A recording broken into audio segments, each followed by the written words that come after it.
Amalan yang bisa menyelamatkan manusia dari siksa kubur menurut hadis. Ketika sudah berada di dalam kubur, tak ada yang dibawa oleh manusia. Harta, benda, bahkan orang yang mereka sayangi di dunia tidak ikut serta.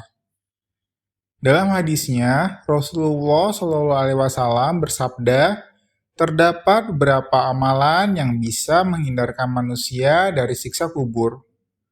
Amalan apa sajakah itu? Amalan yang bisa menyelamatkan manusia dari siksa kubur. Amal menjadi satu-satunya bekal yang mengiringi jenazah di alam kubur. Hal ini disabdakan oleh Rasulullah SAW, artinya mengiringi mayat ke kuburannya diikuti oleh 3 perkara. Maka pulang kembali 2 perkara dan tetap tinggal bersamanya 1 perkara.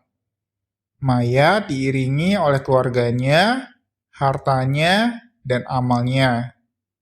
Maka pulang kembali keluarga dan hartanya dan tetap tinggal amal perbuatannya. Hadis riwayat Bukhari dan Muslim. Lantas, amal apa saja yang bisa menyelamatkan manusia dari siksa kubur? 1. Membaca surat Al-Mulk. Menurut biografi dan akidah Imam Al-Muzani karya Abu Usman Karisman, salah satu amalan yang bisa menjadi penyelamat seseorang dari siksa kubur adalah membaca surat Al-Mulk setiap malam menjelang tidur. Dasar keterangan ini diambil dari salah satu hadis yang disahihkan Al-Hakim dan Az-Zahabi. Artinya, barang siapa yang membaca surat Al-Mulk tiap malam, Allah SWT akan mencegahnya dari siksa kubur. Kami para sahabat di masa Rasulullah SAW menamakannya surat Al-Maniyah yang mencegah dari azab kubur. Hadis riwayat An-Nasai. 2. Membaca kalimat La ilaha illallah. Kalimat La ilaha illallah menjadi kalimat pembeda antara umat muslim dan umat lainnya di hari kiamat. Kalimat thayyibah ini berarti tiada Tuhan selain Allah. Dalam hadis yang dimarfukan Ali bin Abi Thalib, orang yang membaca kalimat La ilaha illallah al-malikul haqqul mubin sebanyak 100 kali akan diselamatkan dari siksa kubur. Dalam hadis yang dimarfukan Ali bin Abi Thalib, orang yang membaca kalimat La ilaha illallah al-malikul haqqul mubin sebanyak 100 kali akan diselamatkan dari siksa kubur. Artinya, siapa saja yang membaca kalimat La ilaha illallah al-malikul haqqul mubin sebanyak 100 kali setiap harinya, maka pasti aman dari kemiskinan, dari siksa kubur, terbuka pintu rezeki dan pintu surga baginya. Hadis riwayat Dailami, Khotib, dan Abu Aliyah. 3. Berjuang di jalan Allah. Menukil buku perbuatan tak disengaja membuat dosa yang memberatkan siksa kubur, perbuatan yang disepelekan namun berakibat dahsyat oleh Indah Permatasari, seseorang yang meninggal ketika bertugas jaga sebagai prajurit di jalan Allah akan diselamatkan dari siksa kubur.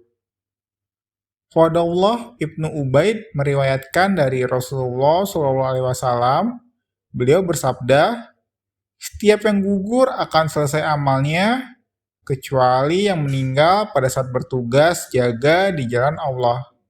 Amalnya akan terus tumbuh sampai hari kiamat dan ia akan aman dari fitnah kubur. Hadis riwayat At-Tirmizi dan Abu Daud. Perkara lainnya yang menyelamatkan seseorang dari siksa kubur selain amalan selama di dunia, ada juga perkara-perkara yang menyelamatkan seseorang dari siksa kubur. Hal ini disebutkan dalam hadis Rasulullah SAW. 1. Meninggal dalam keadaan sakit perut. Dalam sebuah hadis disebutkan, orang yang meninggal karena sakit perut akan terhindar dari siksa kubur. Diriwayatkan dari Abdullah bin Yasar, beliau berkata, aku duduk bersama Sulaiman bin Syurat dan Khalid bin Urfutah. Mereka menyebutkan ada seseorang yang meninggal karena sakit perut.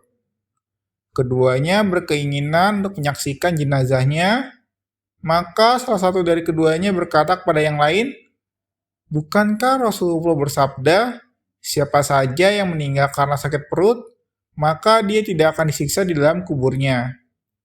Lalu yang lainnya berkata, "Betul apa yang kamu ucapkan, diriwayatkan oleh An-Nasai, At-Tirmizi, Ibnu Hibban, dan Ahmad." Dalam hadis lain, Rasulullah SAW mengatakan bahwa orang yang meninggal karena sakit perut, maka dia meninggal dalam keadaan syahid. Hadis ini diriwayatkan oleh Abu Hurairah. Rasulullah SAW bersabda, "Dan siapa saja yang mati karena sakit perut, maka dia mati dalam keadaan syahid." Hadis riwayat Muslim. 2. Meninggal di hari Jumat.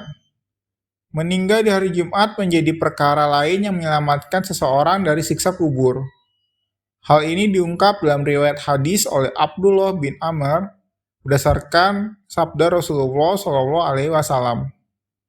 Artinya, tidak ada seorang muslim pun, laki-laki atau perempuan, anak kecil maupun dewasa, meninggal dunia pada hari Jumat atau pada malam Jumat, melainkan Allah akan melindunginya dari fitnah kubur. Hadis riwayat Ahmad. Namun menurut Buya Yahya, kebenaran ini hanya bisa dipastikan oleh Allah Subhanahu wa taala. Sebab ada beberapa dosa besar yang tidak dapat diampuni oleh Allah. Oleh sebab itu, Buya Yahya mengatakan, sebaiknya hal ini disikapi dengan berprasangka baik atau husnuzon kepada orang yang wafat di hari Jumat. Bukannya malah enggan berusaha dan berharap meninggal di hari Jumat. Cara menghindari siksa kubur. Selain melakukan beberapa amalan penyelamat siksa kubur, seseorang bisa dapat selamat dari siksa kubur dengan menghindari semua penyebab yang mendatangkan siksa kubur. Ibnu Qayyim mengatakan dalam kitab Ar-Ruhul Ibnil Qayyim, cara paling efektif dalam menghindari siksa kubur yaitu duduk sejenak sebelum tidur malam, lalu memperhitungkan apa kerugian dan keuntungan di hari itu. Setelah itu, tobat dengan sebenar-benarnya antara diri sendiri dengan Allah Subhanahu wa taala.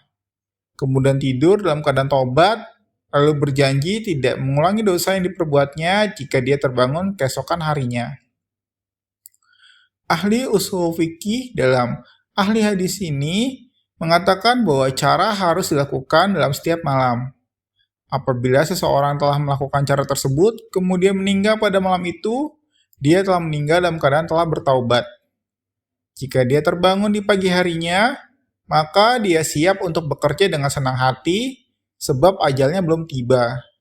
Jadi, dia masih mempunyai kesempatan untuk menghadap Allah Subhanahu wa taala. Tidak ada yang lebih bermanfaat bagi hamba selain dari cara tidur seperti ini. Apalagi jika disertai dengan zikir kepada Allah dan melaksanakan sunnah-sunnah Rasulullah SAW menjelang tidur. Siapa yang Allah kehendaki kebaikan pada dirinya, tentu dia akan mendapat taufiknya. Imbuh Ibnu Qayyim seperti yang diterjemahkan oleh Kartur Suhardi. Wallahu alam. Itulah beberapa amalan yang bisa dilakukan untuk menghindari siksa alam kubur. Semoga kita dapat senantiasa melakukan amalan baik di dunia dan menghindari amalan buruk agar dijauhkan dari siksa kubur. Amin.